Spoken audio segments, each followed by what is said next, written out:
दिगंबर अखाड़ा अयोध्या के श्री महंत सुरेश दास जी महाराज, हिंदू धाम अयोध्या विशिष्ट आश्रम अयोध्या के श्री महंत पूर्व सांसद डॉक्टर रामविलास वेदांती जी, आज के इस कार्यक्रम में उपस्थित ज्ञानी गुरजीत सिंह जी, महंत राजकुमार दास जी, महंत अवधेश दास जी,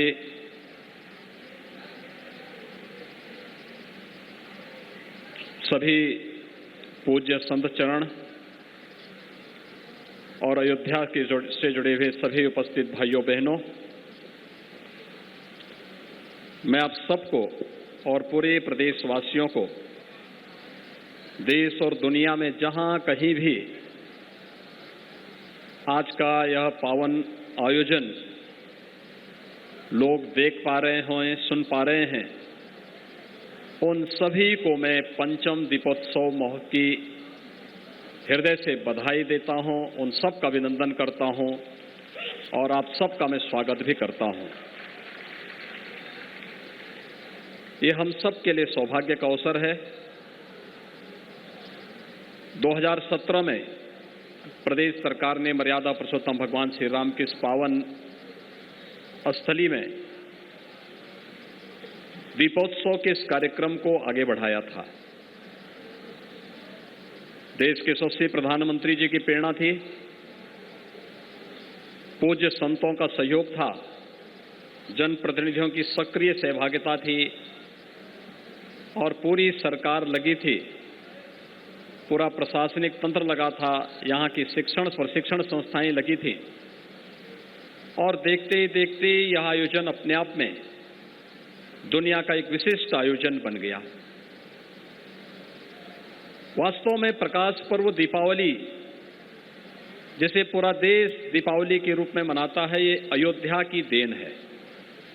मर्यादा पुरुषोत्तम भगवान श्री राम के 14 वर्ष के वनवास के बाद अयोध्या आगमन की स्मृति में पूरा भरतखंड इस आयोजन के साथ जुड़ता है। लेकिन 5 वर्ष पहले जब अयोध्या के बारे में दीपोत्सव की चर्चा सामने आई थी, तो अयोध्या में ही आज के दिन पर यह आयोजन नहीं हो रहा था। तब हमारी सरकार ने तय किया कि नहीं, अगर अयोध्या को उसकी पहचान दिलानी है तो प्रभु राम के आगमन पर अयोध्या राम राज्य की ओर गया था, भारत राम राज्य की ओर गया था और एक बार फिर से दीपोत्सव के माध्यम से वे सभी कार्य सफल होंगे। और आज इसका परिणाम है कि पंचम दीपोत्सव के आयोजन के साथ जुड़ते हुए आज यहाँ पर केंद्रीय मंत्री भी बैठे हैं, 3 देशों के माननीय राजदूत और उच्चायुक्त भी बैठे हैं, पूज्य संतजन भी हैं, जनप्रतिनिधि भी हैं, जनता जनार्दन भी भारी संख्या में आई है और जितनी जनता जनार्दन यहाँ पर आई है, इससे 10 गुना दीप उत्सव के आयोजन स्थल पर राम जी की पेड़ी में एकत्र हैं। यानी अपने आप में एक उत्सव।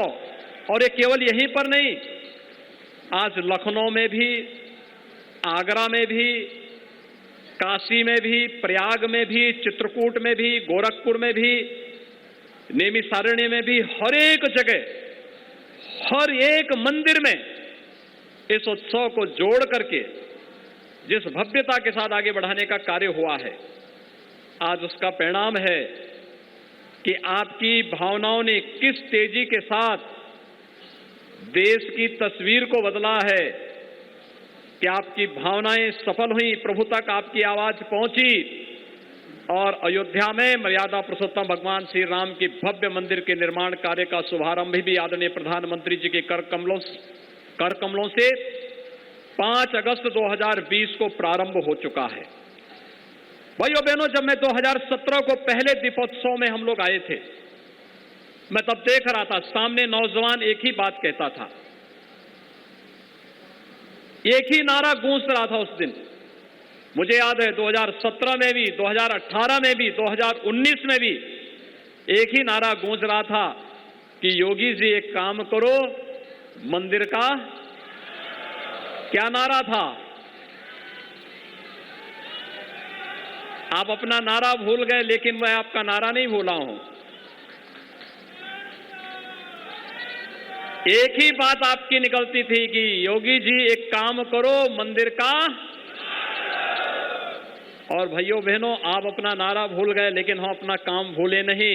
मैं तब भी कहता था कि मंदिर निर्माण के लिए आधारशिला तैयार की जा रही है।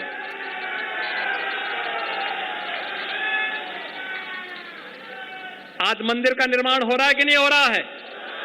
पूज्य संतों की ओर से आप खुश हैं? इधर से पीछे सभी लोग इस बात से खुश हैं कि मंदिर का निर्माण हो रहा है भव्यता के साथ,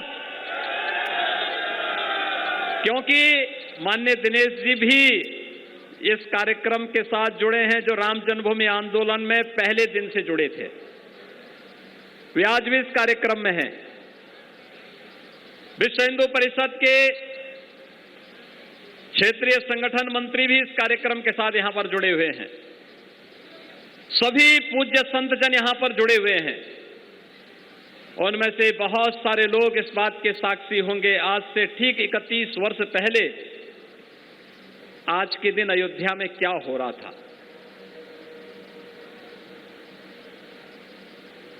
30 अक्टूबर 1990 और 2 नवंबर 1990 को इसी अयोध्या में राम भक्तों पर, राम कार सेवकों पर गोलियां चलाई गई थी। बर्बर लाठीचार्ज हो रहा था। तब जय श्री राम बोलना एक अपराध माना जाता था। तब राम मंदिर की बात बोलना अपने आप में एक अपराध होता था। लेकिन भाइयों बहनों, आपकी ताकत, लोकतंत्र की ताकत कितनी मजबूत होती है, आपने उसका एहसास कराया। और उस ताकत का एहसास है जो कल तक राम भक्तों पर आज से 31 वर्ष पहले गोलियां चला रहे थे, आज वो आपकी ताकत के सामने झुके हैं। अब लगता है कि अगर कुछ और वर्ष आप इसी प्रकार से ले चले तो अगली कार सेवा के लिए वे और उनकी पूरी खानदान लाइन पर खड़े होते हुए दिखाई देंगे।